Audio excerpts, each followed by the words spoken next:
1914 first world war നടക്കാൻ പോകുന്നതായ സമയത്ത് തമിഴ്നാട്ടിൽ നിന്നും സുവിശേഷമുത്തു എന്ന ഒരു ഗ്രന്ഥ സുവിശേഷകൻ തിരുവിതാംകൂർ രാജാവിൻ്റെ അധീനതയിലുള്ള നെയ്യാറ്റിൻകരയിലേക്ക് കടന്നു വന്നു. സെവന്ത് ഡേ അഡ്വന്റിസ്റ്റ് സഭ കേരളത്തിൽ എപ്രകാരം വന്നു എന്നുള്ളതായ ചരിത്രരേഖകളാണ് നാം ഈ സെഗ്മെൻറ്റിലൂടെ പഠിക്കാൻ പോകുന്നത്.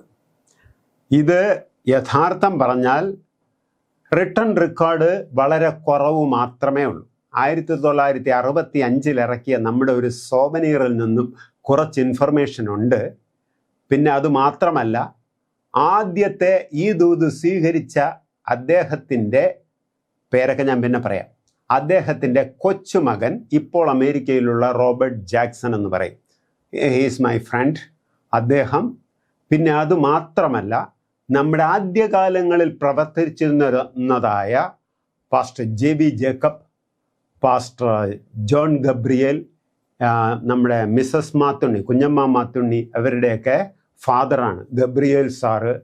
അതുപോലെ തന്നെ പാസ്റ്റർ ചാൾസ്, പാസ്റ്റർ ജെയിംസ്, ഇങ്ങനെയുള്ളവരുടെ നിന്നൊക്കെ സംസാരിക്കാനും അവരെക്കുറിച്ച് കേൾക്കാനും എനിക്ക് അവസരം ലഭിച്ചിട്ടുണ്ട്. അതുപോലെ തന്നെ മിസ്സസ് ലത വാഷിത്ത് എന്ന് പറയും, അത് പാസ്റ്റർ KS പീറ്ററിൻ്റെ ഏളയ മകളാണ്. ഇവരിൽ നിന്നും കിട്ടിയ കുറേ ഇൻഫർമേഷൻ കൂടെ ഞാൻ രേഖകളിൽ കിട്ടുന്നതിൽ കൂടുതലായിട്ട് എടുത്തിട്ടുണ്ട്. കാരണം അവർക്ക് അവരുടെ പേരൻസ് വാമൊഴി പ്രകാരം പറഞ്ഞു കൊടുത്ത ഇൻഫർമേഷൻ വെച്ച് പറഞ്ഞു കൊടുത്തത് കൊണ്ട് അതൊന്നും അസത്യമാകാൻ സാധ്യതയില്ല. അത് ലോജിക്കുമാണ്. അതുകൊണ്ട് അങ്ങനെയുള്ള ഈ എൻ്റെ സഹോദരങ്ങളിൽ നിന്നും പൈനിയേഴ്സിൽ നിന്നും കിട്ടിയതായ കുറേ ഇൻഫർമേഷൻ കൂടെ ഇതിൽ ചേർത്തിട്ടുണ്ട്.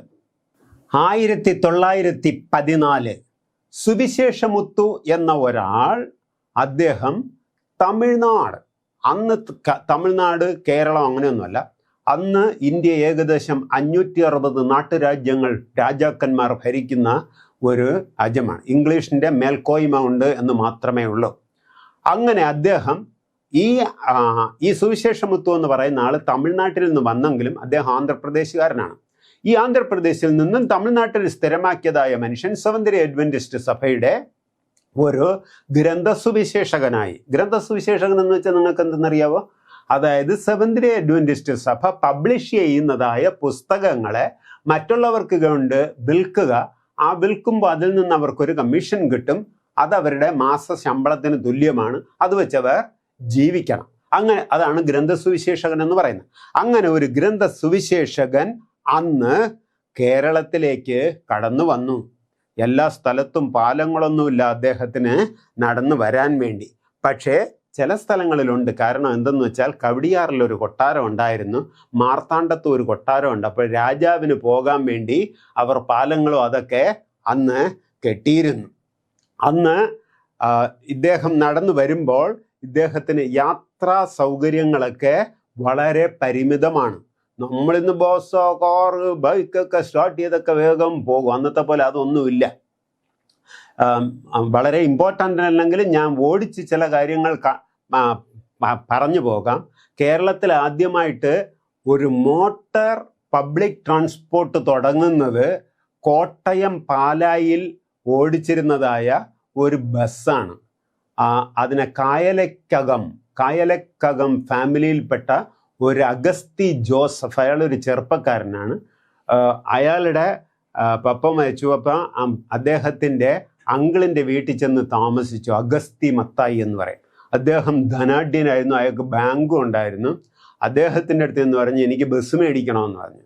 ബസ് മേടിക്കണമെന്ന് പറഞ്ഞപ്പോൾ അന്നൊരു ബസ് മേടിക്കണമെങ്കിൽ 1000 പവൻ കൊടുക്കണം.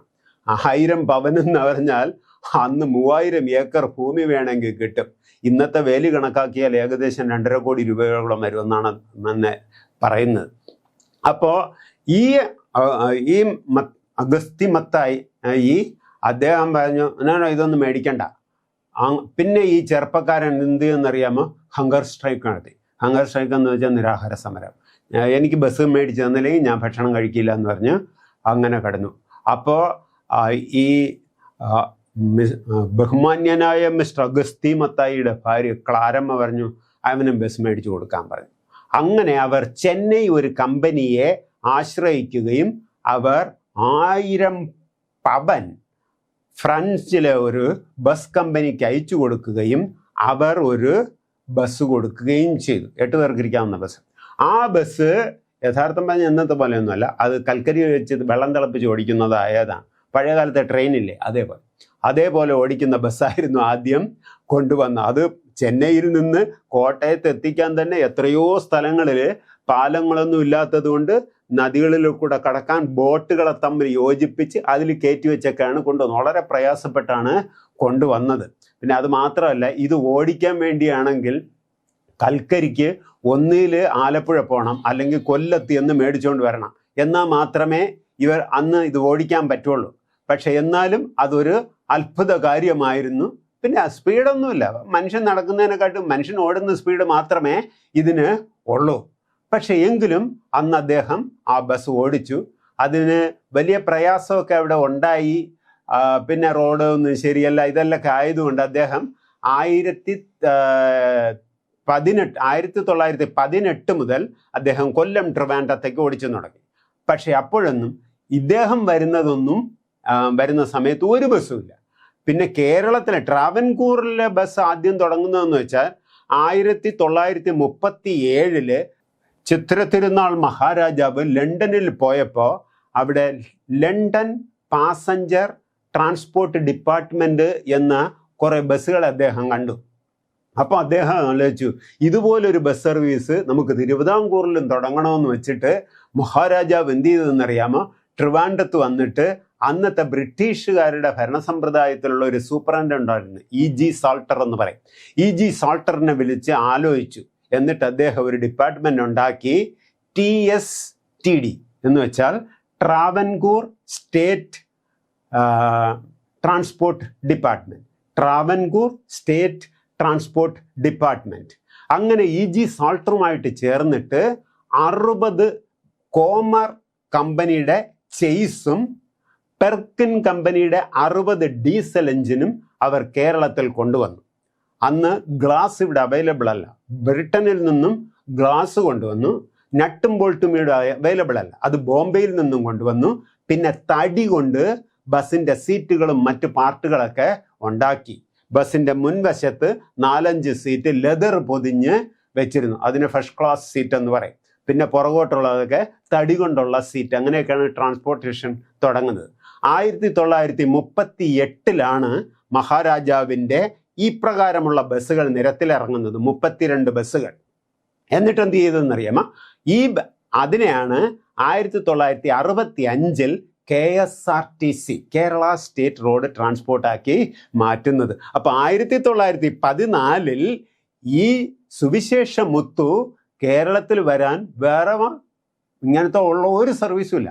ചിലപ്പോൾ കാളവണ്ടി കിട്ടുമായിരിക്കും, അത് ഇദ്ദേഹം ബുക്കിലൊക്കെ കൊണ്ടാണ് കിട്ടുന്നത്. അന്ന് ബുക്ക് കൊണ്ടു നടക്കാൻ ഇന്നത്തെ പോലത്തേതായ ബാഗ്, ഇന്നൊക്കെ ആണെങ്കിൽ ട്രോളി ബാഗ് ഷോൾഡറിൽ പുറകെ കൂടെ തൂക്കിയിട്ടുകൊണ്ട് പോകണം, അങ്ങനെ അതൊക്കെ ഉണ്ട്.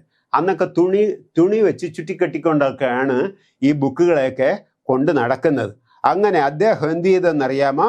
ഇവിടെ പുസ്തകം വിറ്റ് നടക്കാനായിട്ട് വന്നു. സുവിശേഷ മുത്തു 1914 ഇയാൾ നെയ്യാറ്റിങ്കര ഈ ഗ്രന്ഥസുവിശേഷകനായിട്ട് വന്നപ്പോൾ ഇദ്ദേഹത്തിന് താമസിക്കാൻ ഒരിടം കൊടുത്തത് ജപമണി എന്ന് പറയുന്ന ഒരു കോൺട്രാക്ടറായിരുന്നു.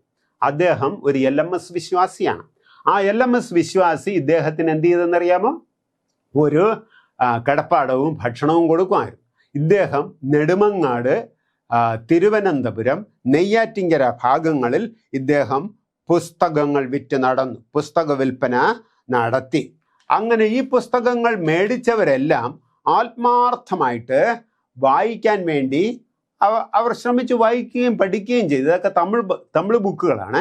അയാൾ കൊണ്ടുവന്ന പുസ്തകങ്ങൾ ശബത്ത് ഏത് ദിവസമാണ്, ശബത്ത് മാറ്റിയത് ആരാണ്, യേശുവിൻ്റെ 2ാം വരവ്, നിത്യസത്യങ്ങൾ, തമിഴ് മാസിക, ഇങ്ങനെയുള്ള പുസ്തകങ്ങളാണ് ഇദ്ദേഹം കൊണ്ടുവന്നിരുന്നത്. അവിടെയുള്ള ഈ നെയ്യാറ്റിൻകരയും തിരുവനന്തപുരം ഭാഗത്തുള്ള എല്ലാവർക്കും അന്ന് തമിഴും അറിയാമായിരുന്നു. അപ്പൊ ഇദ്ദേഹം എന്ത് ചെയ്തെന്നറിയാമോ? ഈ സുവിശേഷമുത്വം 1917 ന്യൂമോണിയ പിടിച്ച് മരിച്ചു എന്നാണ് ചരിത്രം പറയുന്നത്. തിരുവിതാംകൂറിൽ പലരും ഈ പുസ്തകങ്ങൾ വായിച്ചു പഠിച്ചു, അതിനെയൊക്കെ അവർ അംഗീകരിക്കുകയും ചെയ്തു, മനസ്സുകൊണ്ട് അംഗീകരിക്കുകയും ചെയ്തില്ലെങ്കിലും ഇതിനോട് അധികം ശുഷ്കാന്തി കാണിച്ചതും കൂടുതൽ പഠനത്തിനായി ആഗ്രഹിച്ചതും തമിഴ്നാട്ടിൽ പോയി പല കാര്യങ്ങളും പഠിക്കാൻ ശ്രമിച്ചതും എം ആബേൽ എന്ന് പറയുന്ന ഒരപ്പച്ചനായിരുന്നു. അദ്ദേഹം നെയ്യാറ്റിൻകര അമരവിള സാൽവേഷൻ ആർമി ചർച്ചിൻ്റെ ക്യാപ്റ്റനായി സേവനമനുഷ്ഠിക്കുകയായിരുന്നു എം ആബേൽ അപ്പച്ചൻ. അദ്ദേഹത്തിൻ്റെ ഭാര്യ മാർത്ത, അവരാണ് കൂടുതൽ ശുഷ്കാന്തി കാണിക്കുകയും ഇതിനു വേണ്ടി ഇത് പഠിക്കുകയും ചെയ്തു എന്ന് അറിഞ്ഞത്. ഇത് ഇങ്ങനെ ഇദ്ദേഹം ഒരു സാൽവേഷൻ ആർമിയിലെ ഒരു ക്യാപ്റ്റൻ ഇതറിഞ്ഞു, ഇത് പഠിച്ചു, ഇതിനവിടെ ശുഷ്കാന്തി കാണിക്കുന്നു എന്ന് അറിഞ്ഞ ഉടൻ തന്നെ 1914 തന്നെ പ്രകാശപുരത്ത് നിന്ന് ED തോമസും മിസ്റ്റർ ശാന്തനം എന്ന് പറയുന്നതായ 2 സെവന്തിരക്കാർ തിരുവിതാംകൂറിൽ നെയ്യാറ്റിൻകര വന്നു. ഇദ്ദേഹത്തിനെ കൂടുതൽ പഠിപ്പിക്കുകയും കൂടുതൽ ചർച്ചയ്ക്ക് ശേഷം ഇദ്ദേഹത്തെ പ്രകാശപുരത്ത് നസ്രത്ത് എന്ന ഒരു സ്ഥലത്ത് കൊണ്ടുവന്ന് സ്നാനപ്പെടുത്തുകയും ചെയ്തു. അങ്ങനെ ഇദ്ദേഹം സ്നാനം സ്വീകരിച്ചു. തിരിച്ച് നെയ്യാറ്റിൻകര വന്നതായ ഈ എം ആബേൽ അപ്പച്ചൻ സാൽവേഷൻ ആർമി ക്യാപ്റ്റൻ സ്ഥാനം രാജിവെക്കുകയും രാജിവെച്ചിട്ട് ഇദ്ദേഹം സെവന്തിരെ സ്ഥാപനയ്ക്ക് വേണ്ടി പ്രവർത്തിക്കാനും തുടങ്ങി. അങ്ങനെ 1915 നെയ്യാറ്റിൻകര വടകോട് ഭാഗത്ത് ശാബത്ത് സ്കൂൾ പാഠം ഈ ദൂത് വായിച്ച് പഠിച്ച് അവരെ ചേർത്തുകൊണ്ട് ഒരു ശാബത്ത് സ്കൂൾ ഉണ്ടാക്കി. വടകോടെന്ന് പറയും നെയ്യാറ്റിൻകരയിൽ നിന്നും കാട്ടാക്കട പോകുന്ന ആ വഴിക്ക് ഏകദേശം 3 കിലോമീറ്റർ ഉണ്ടാകും. അവിടെയുള്ള ഒരു സ്ഥലത്ത് അവിടെ ഒരു PD നല്ലതമ്പി എന്ന് പറയുന്ന ഒരു പിന്നെ അദ്ദേഹം പാസ്റ്ററായി. അദ്ദേഹത്തിൻ്റെ പിതാമഹൻ മിസ്റ്റർ എബ്രഹാം, അദ്ദേഹത്തിൻ്റെ ഈ മിസ്റ്റർ എബ്രഹാമിൻ്റെ വീട്ടുമുറ്റത്താണ് ആദ്യത്തെ കേരളത്തിലെ ശാബത്ത് സ്കൂൾ 1915 കൂടുന്നത്. Pastor PD Nallathambi, mister M Joseph, pastor Japagnanam, അതായത് ഉണ്ണി ജയകുമാരി, വൈക്ലിഫ് അച്ചാൻ, അവരുടെയൊക്കെ ഡോക്ടർ ട്രീസയുടെ ഇപ്പോഴത്തെ അമേരിക്കയിലെ ഡോക്ടർ ട്രീസയുടെ ഹസ്ബൻഡ്, വൈക്ലിഫിൻ്റെയൊക്കെ പപ്പയാണ് പാസ്റ്റർ ജപജ്ഞാനം, പിന്നെ ജെ ബോബസ്, എബ്രഹാം തുടങ്ങിയവരൊക്കെ ആദ്യകാല വടകോട് ശാബത്ത് സ്കൂളിലെ അംഗങ്ങളായിരുന്നു. ഇപ്രകാരം ഒരു ശാബത്ത് സ്കൂൾ കൂടിയെന്നറിഞ്ഞപ്പോൾ തമിഴ്നാട്ടിൽ നിന്നും pastor ED Thomas, pastor JS James, pastor GG Lawrie ഇവരെല്ലാം നെയ്യാറ്റിൻകര വന്നു. നെയ്യാറ്റിൻകര വന്ന് ഈ മിസ്റ്റർ ആബേൽ അപ്പച്ചനെ അനുമോദിക്കുകയും അന്ത്യകൃപാദൂതുകൾ സ്വീകരിച്ച അവരെല്ലാം ചേർത്ത് അവിടെ ഒരു സഭ പോലെ ഉണ്ടാക്കുകയും തമിഴ്നാട്ടിൽ നിന്നും കൊണ്ടുവന്നതായ ഒരു PM പൊന്നയ്യ എന്നൊരു ആളെ അദ്ദേഹത്തെ ആദ്യത്തെ സഭാപ്രവർത്തകനായിട്ട് നിയമിക്കുകയും ചെയ്തു. ശേഷം M ആബേൽ അപ്പച്ചൻ ഒരു ഗ്രന്ഥ സുവിശേഷകനായി കുറേ കാലം സഭയിൽ പ്രവർത്തിച്ചു.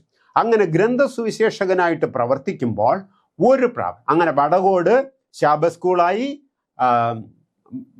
PM പൊന്നയ്യ പാസ്റ്ററായിട്ട് ഒരു സഭയ്ക്ക് രൂപം കൊടുത്തു.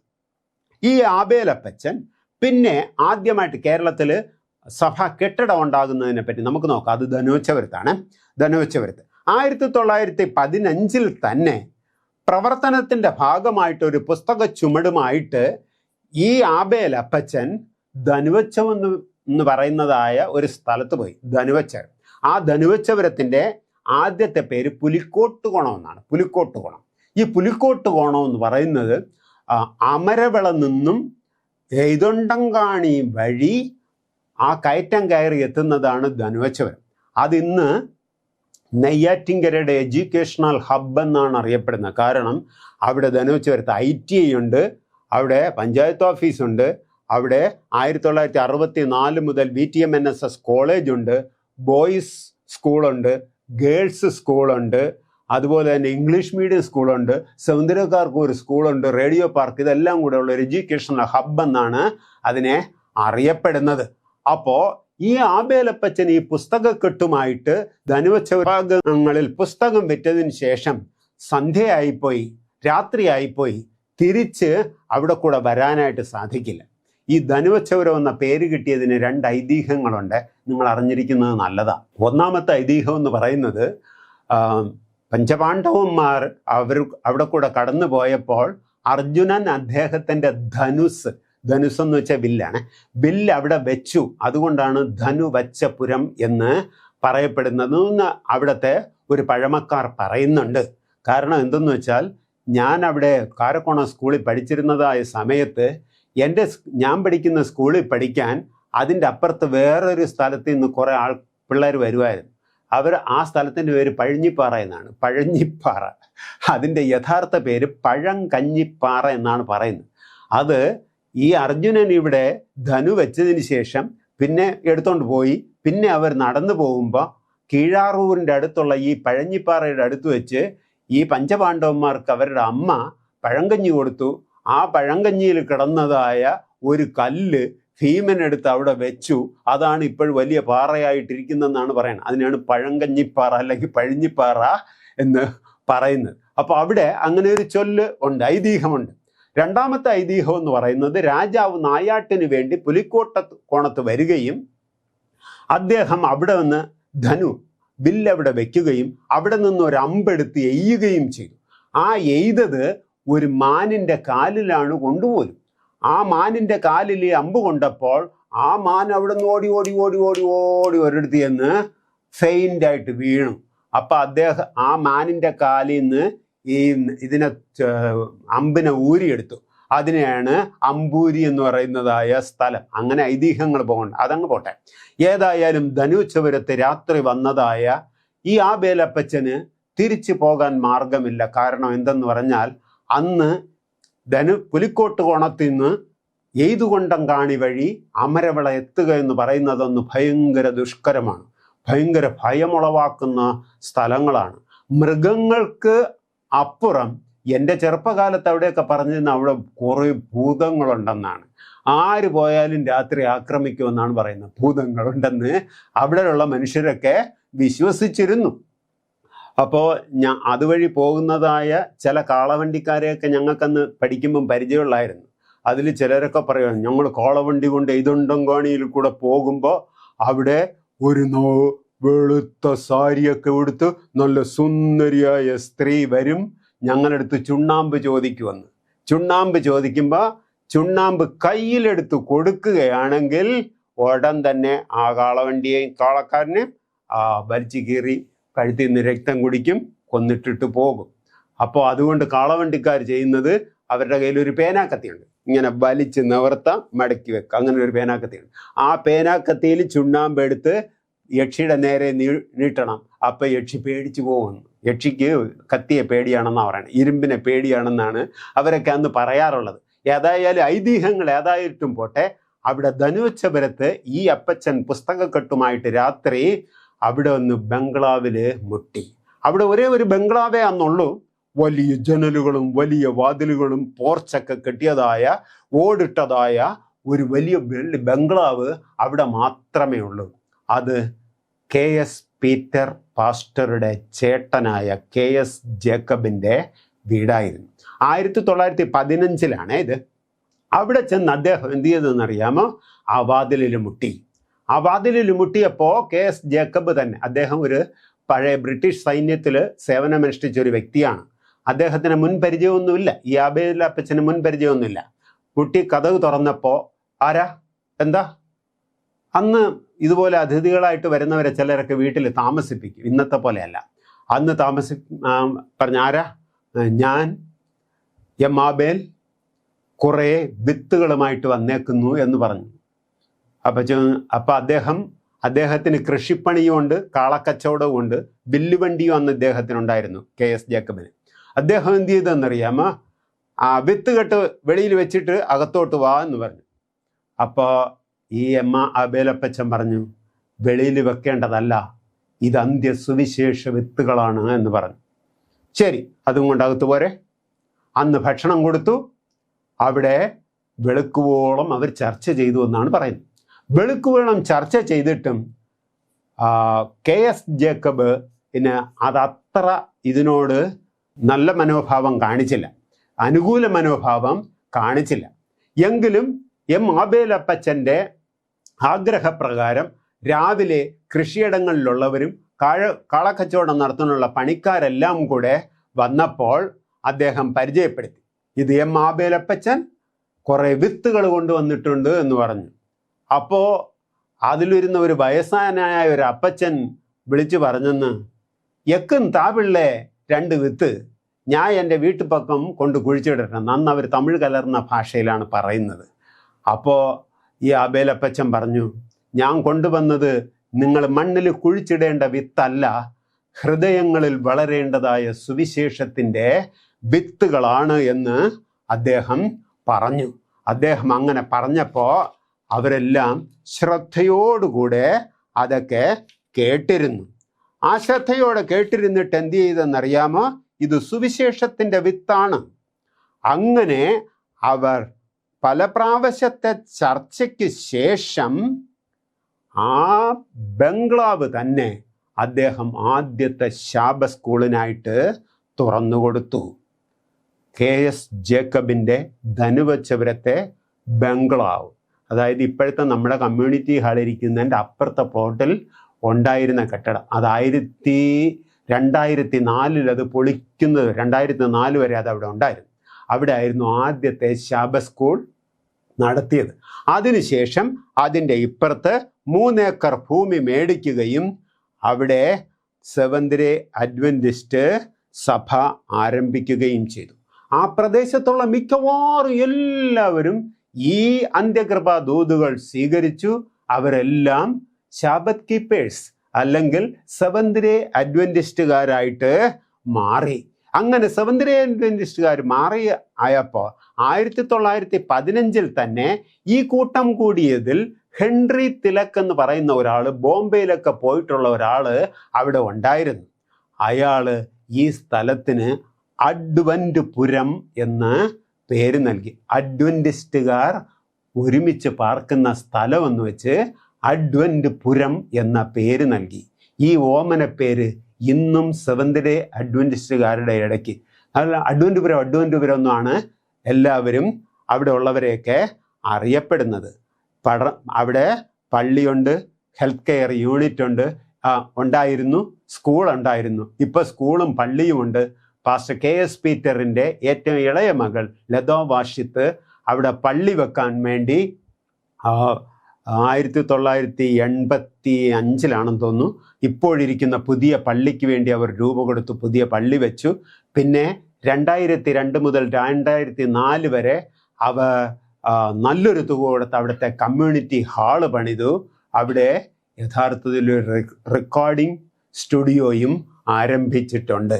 അപ്രകാരം സെവന്ത് ഡേ അഡ്വന്റിസ്റ്റ് ആദ്യത്തെ സഭാ കെട്ടിടം വന്നത് ധനുവച്ചപുരത്താണ്. പിന്നെ അവിടെ നിന്ന് കുളത്താമൽ, പണ്ടാരത്തറ ഭാഗങ്ങളിലേക്ക് പോയി കേരളത്തിൽ മുഴുവൻ പരക്കുവാൻ കാരണമായി. പ്രിയ ദൈവമക്കളെ, തുടർന്നും നമുക്കിങ്ങനെയുള്ള കാര്യങ്ങൾ പഠിക്കാവുന്നതാണ്. ദൈവം നമ്മളെ ഓരോരുത്തരെയും അനുഗ്രഹിക്കുമാറാകട്ടെ. ആമേൻ.